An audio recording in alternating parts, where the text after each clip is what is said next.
Well, here I am on the M6. I'm making my journey back north to Aberdeenshire. But this video is not specifically about the journey. What we are going to be talking about is the car. And in particular, we are going to be talking about insurance, we're going to be talking about maintenance, and we are going to be talking about spare parts. And tying all of these things together is the matter of depreciation.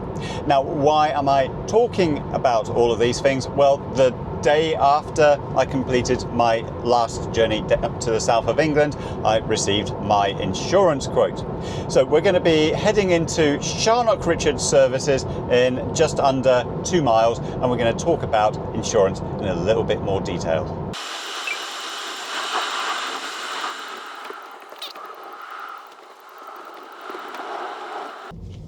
Well, plenty of spaces on this bank holiday Monday, so I am very pleased with that indeed. Right, here we are. So we will just go and get some food and sort ourselves out, and then we'll have a little chat. So I've just been to the toilets and buying some food, and we come back and we've now got a predicted charge of 12% to get to the Calendonia Gretna Supercharger. So I need to hurry up with what I want to say. Insurance quotes. So when I bought this car, the insurance quote for this was £670. That's year one. Year two, £390. Astonishing. Don't know why the computer said that when the prices of everything else were going up, but I took it. Year three, £730. This year coming up for renewal, £1,220. Yeah, it's a lot. That's a lot of money for a car.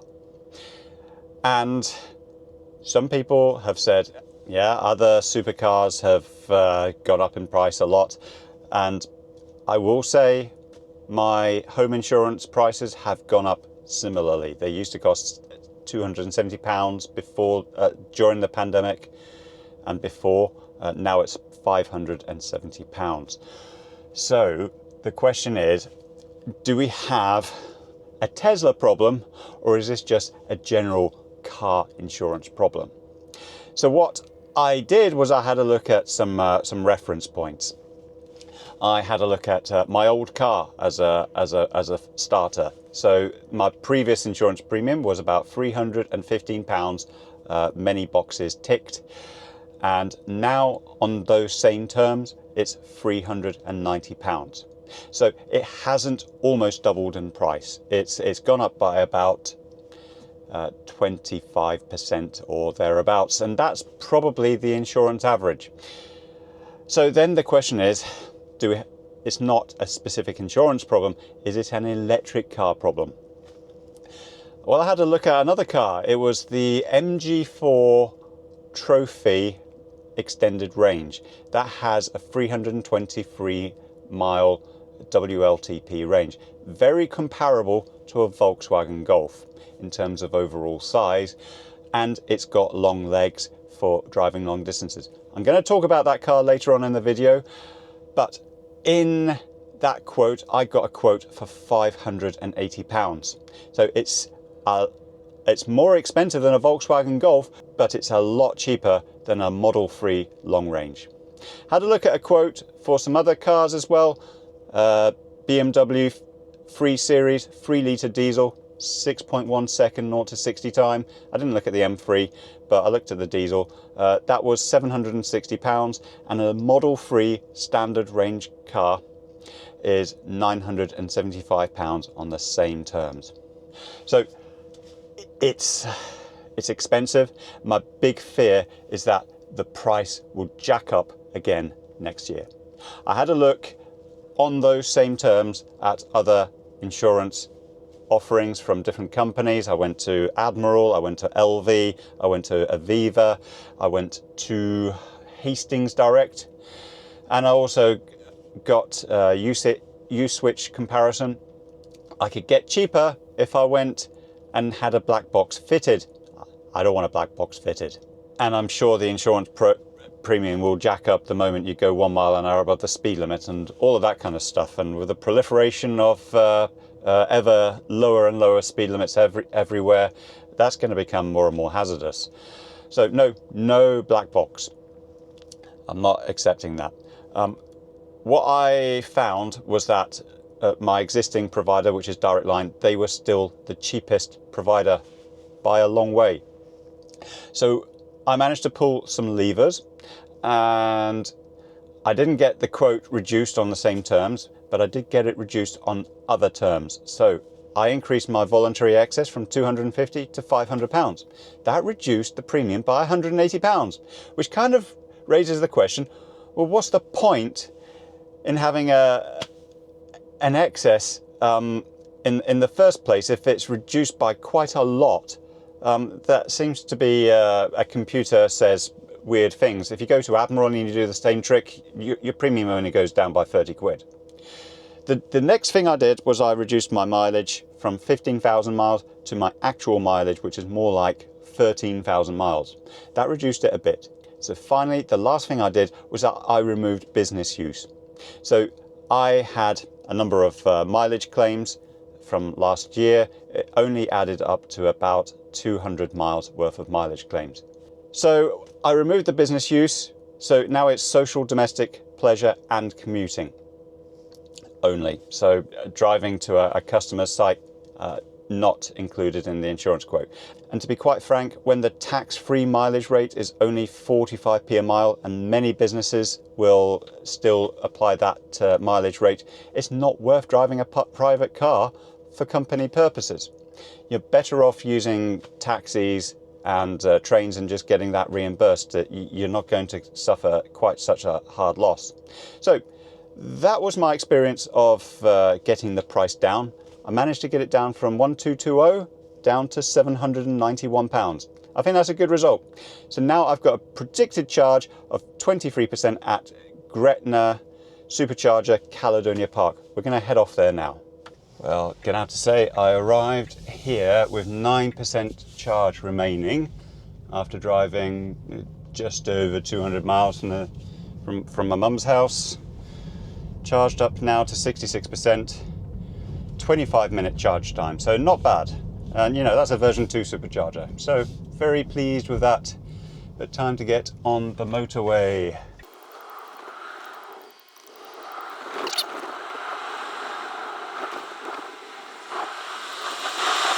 So we're coming up to the Todd Hill services. As I mentioned on my previous video, the southbound services is now, or at least it was, opened.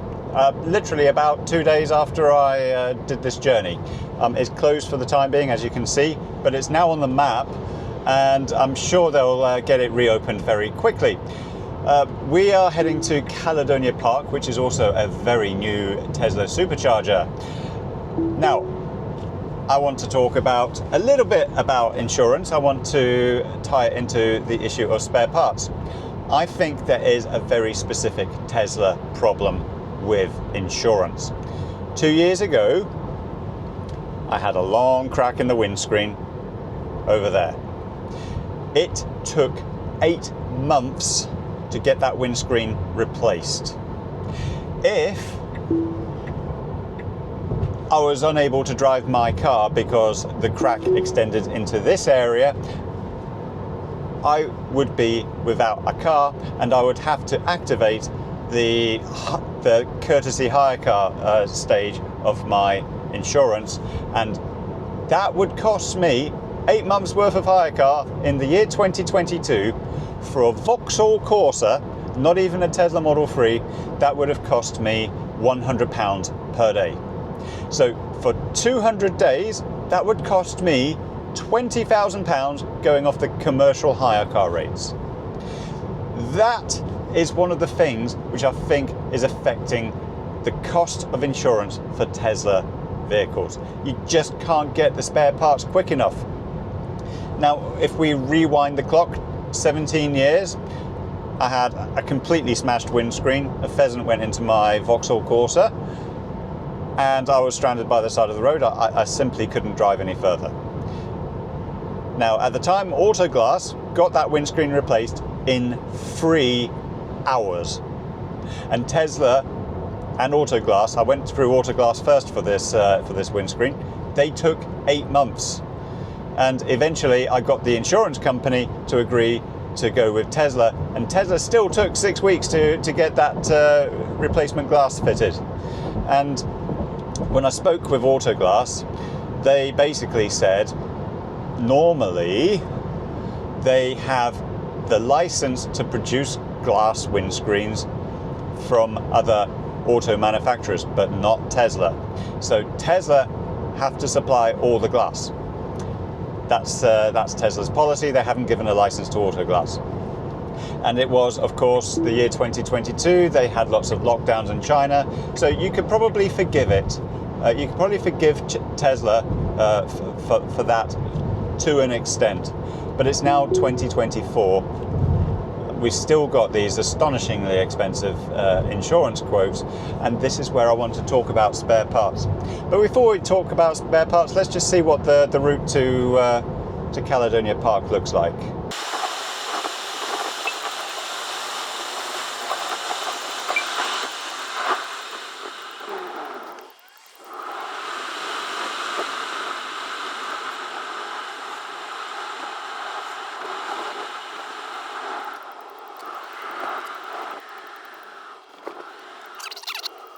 Turn right here. Okay.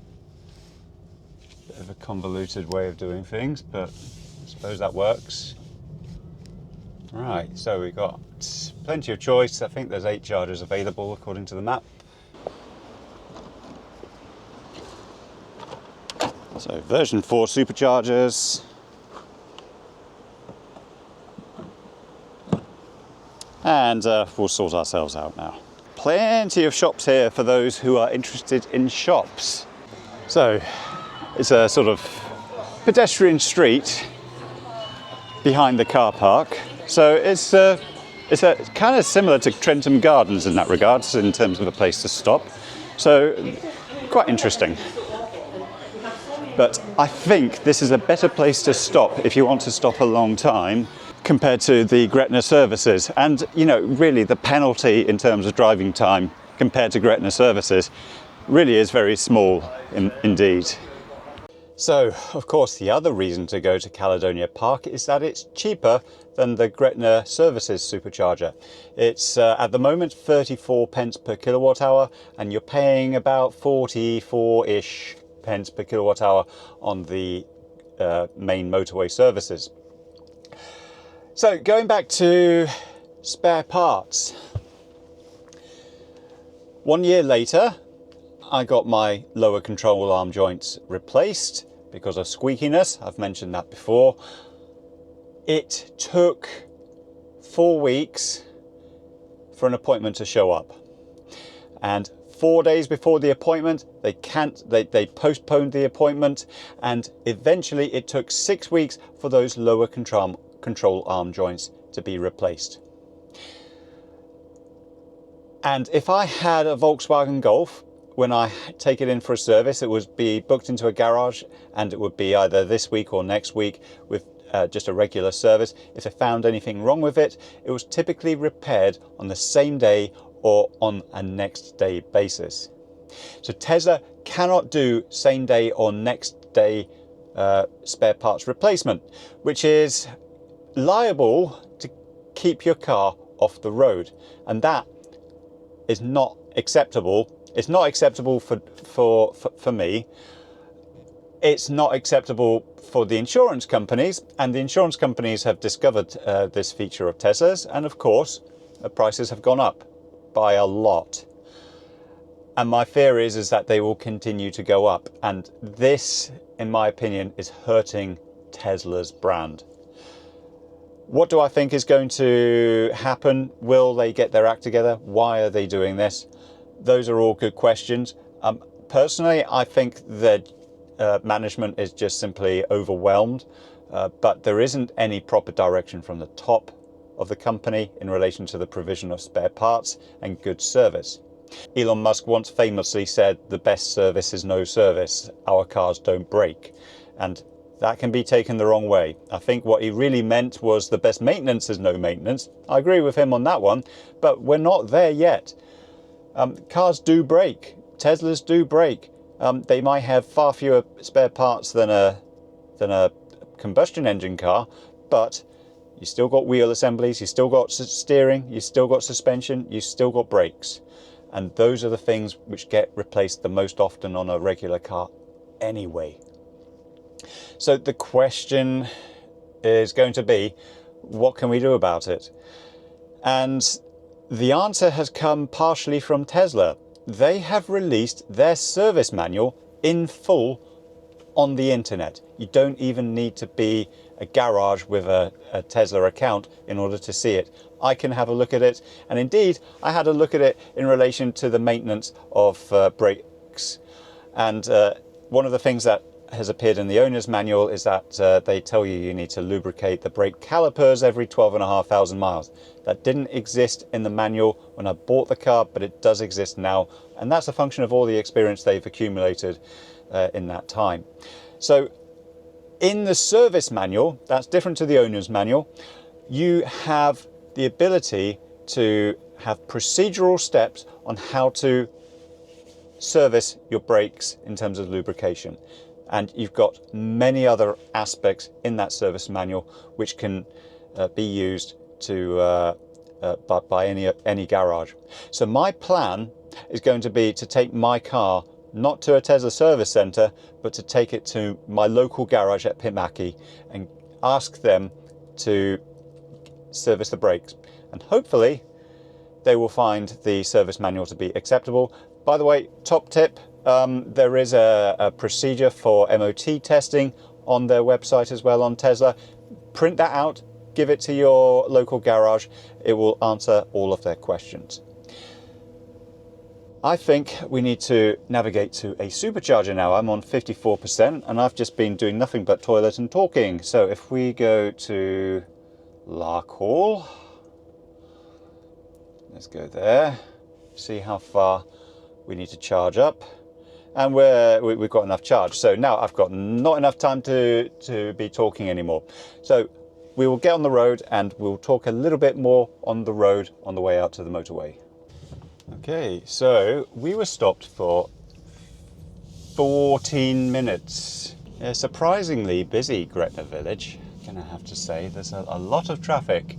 And I think this Calendonia Park generates a lot of it as it is, but never been here before, and I think it's of interest, definitely of interest to EV drivers in the future.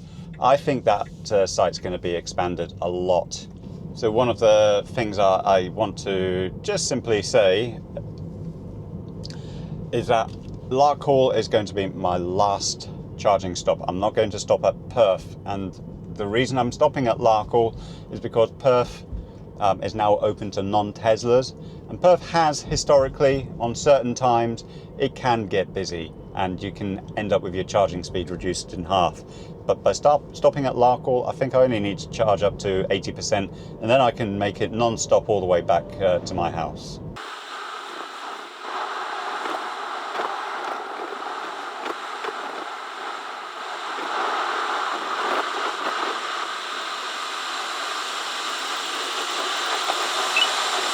Well, we're now approaching Larkhall Supercharger, and what I want to just talk about is the current situation with spare parts. I didn't touch on that previously. There's still reports on the Tesla forums of people spending weeks waiting for parts for their suspension system still. So these issues don't seem to be solved. The question is going to be, therefore, if you go to an independent garage, can they get the parts any faster? And I had a look on this website. It's called teslacarparts.eu, and they've got lots of parts listed, or they've got boxes where lots of parts should be listed, and only a few parts are listed. So if you go into the suspension, for example, you'll find a few nuts and bolts which are I think, genuine Tesla parts, but when it comes to the actual coil springs and the control arm joints and so on, they're not listed. And I think, genuinely speaking, there is still a genuine shortage of spare parts, for genuine Tesla spare parts. But when it comes to generic spare parts, I've looked at other websites where you type in your car registration number and it comes up with a list of spare parts, and it suggests there's a good amount of stock. However, then you go further down, you look at Tesla headlights and you look at the picture, and it doesn't look like a Tesla headlight at all, and that is makes you wonder whether the generic spare parts are actually suitable at all for your Tesla. So yeah, I think there is definitely an issue with spare parts, even now in 2024.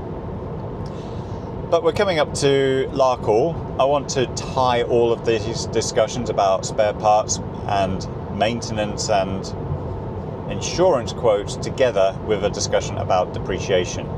It's going to be 11:33, considering I started at 4:30 in the morning. That's not too bad a run up to the central belt of Scotland.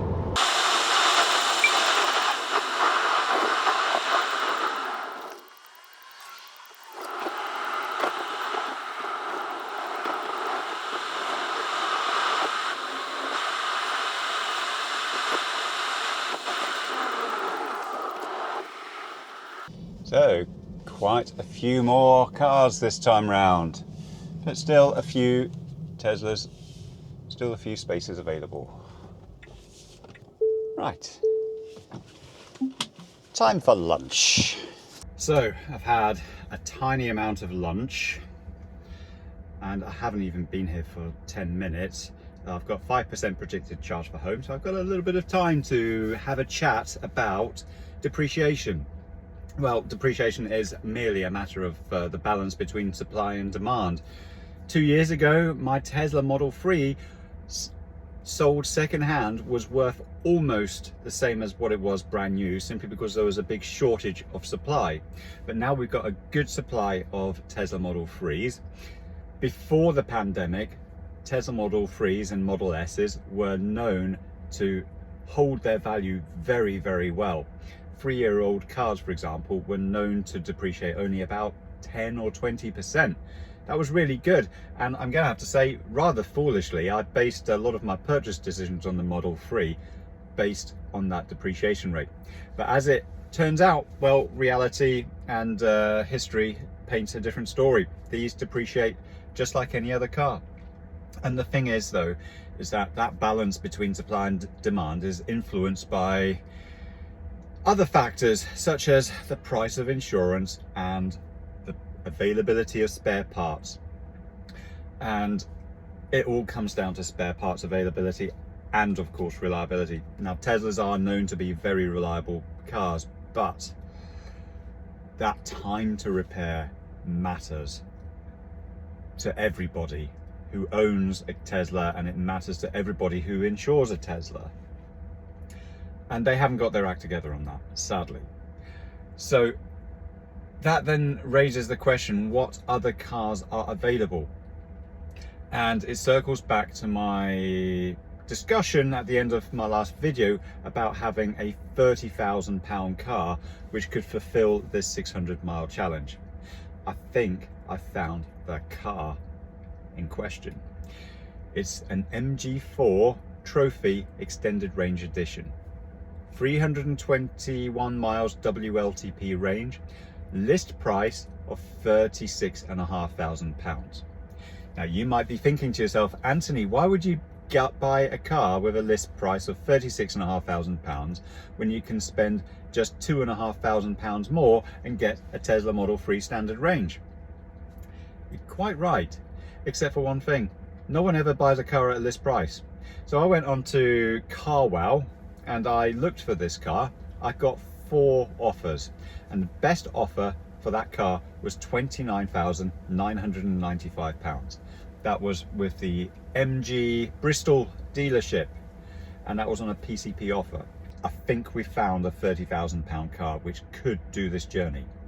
But if you are an MG dealership and you're watching this video, lend me a car and I'll drive it 600 miles from Aberdeenshire to West Sussex and we can see how well it does. But now we have got a predicted range of 11% at my home. If I depart right now, 66% charge. Been here for just about 15 minutes. So I think another 3 or 4 more minutes and then I'll be on my way again. So the question would be, would my next car be an MG4? Well, I want to keep this car for as long as possible because it's absolutely lovely. But I think an MG4 would be a good car to have. It's very comparable in size to a Volkswagen Golf, and the Volkswagen Golfs I have liked a lot in the past. I don't know what the interior quality of an MG4 Trophy Edition is like. It seems to be a step up from the bog standard range, just like your Volkswagen Golf range. I had the GT and that was a lovely interior. I had a lot of optional extras. And some of those optional extras are now standard, things like reversing cameras and a big screen for your sat-nav. 20-minute stop precisely. So 20 minutes, 15 minutes, 25 minutes, 15 minutes, 20-minute stop. Plus journey time to and from the motorway. That's not bad. I mean, I'm gonna have to say, once upon a time, I used to be able to have enough time to steal a quick snooze on the version 2 superchargers, and now there isn't any time for that either. We're always in a hurry.